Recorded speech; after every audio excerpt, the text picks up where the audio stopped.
Hi again guys, and welcome to another tune setup in the world of GT Sport. It's been a little while now actually since we did a circuit setup, but of course we're kicking off the new 1.38 patch with the Porsche 962. Now this is, as I've done before with a number of other prototypes, most of them in fact, a kind of hybrid between a speed tune and a grip tune.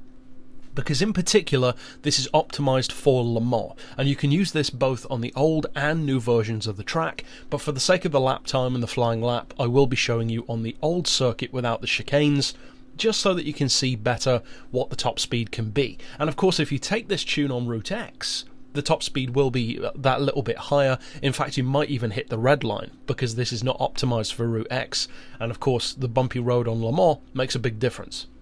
Now, of course, as I said, it's designed to be a melding of handling and speed, because that's what you need at Le Mans. So, as far as the upgrades go, I always like to tune up these prototypes to see what their upper potential is, which in this case is just under 800 kilos, 940 horsepower. No surprises there, similar to the other Group C cars, but you don't have to do that.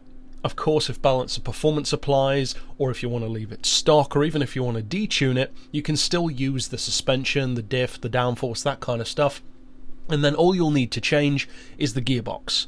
And of course, your lap time and your performance will change accordingly. Now, traction control, I would strongly recommend having turned off, because this car is not really twitchy at all. It's actually the opposite. It's quite heavy through corners. We've got racing hards. Now, of course, with racing softs, or even mediums, you will have an even quicker lap. So, of course, if you want to try that out, by all means go ahead.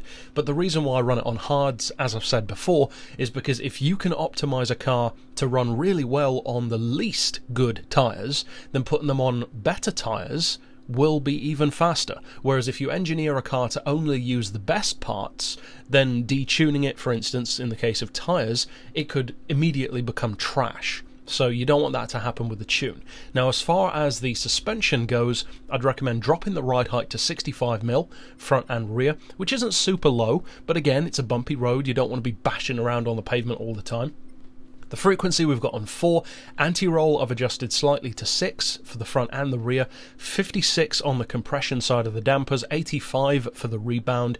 We do have a little bit of camber, but ironically, that's actually not for stability in this case, it's to improve the turn-in corners, because you can run it with no camber at all and it's still very easy to drive, but it's actually heavier with no camber than it is with camber. So, of course, the choice is up to you.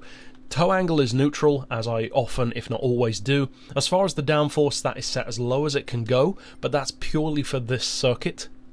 So of course, if you take the car and take the tunes somewhere else, like the Nordschleifer, etc., then you might want to have that higher, just to improve the cornering, but that's down to you. It's actually still a really good handling car anyway, in my opinion. As far as the diff, I've got the lowest settings, which is very unusual for a prototype. That's not something I would usually do. And finally, for the gearbox, as I said, this is optimized to have 940 horsepower. So if you give it less, or if balance of performance gives it less, you will need to adjust these accordingly if you can. So you want the fully customized transmission, 249 mph auto setting, which is basically 400 kilometers per hour. Then for the individual gears, I would recommend 2, 1.4, 1090, 890, 730 and 3.625 for the final drive. That allows you to do 247 miles per hour on the Untitled straight at Le Mans, and that's without slipstream. So you've got a little bit more potential before you hit the red line to get it probably up around maybe 255, perhaps a little bit higher with slipstream. So you've got that there if you need it, because after all, it's certainly not the fastest of Group C cars and definitely not the fastest of prototypes anymore.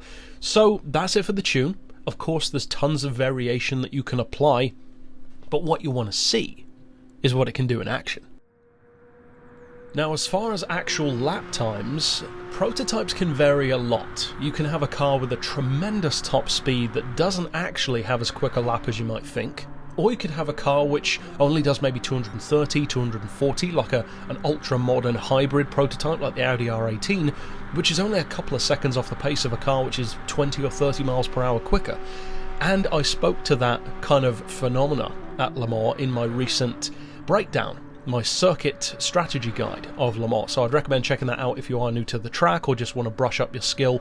But as far as this one goes, the top speed is not as high as a number of the others. It's not as high as the R92CP, it's not as high as the Jag even, but it is as quick as them because it's so good through corners. Now, as far as learning how to use the car, I'm happy to say that the Porsche 962 is easily the most forgiving handling of all of the Group C cars, which is actually pretty faithful to how good it was in real life. It's very easy to understand and feel why its predecessor, even the 956, held the Nordschleife lap record for so long, because it's just such an easy car to work with. Now, as far as the handling goes, I said it is on the heavier side, so you'll have to adjust your driving style to that. Maybe brake a little bit earlier. You do need to be more forceful with the steering, really plow the car into a corner, don't let it float through. You need to manhandle the car, basically. It's old school, but it's not old school in a Larry kind of way. It's actually surprisingly docile for a Group C car. So using it overall, you can get some good laps out of it. 257 is this run, so it's right behind my Nissan R92CP.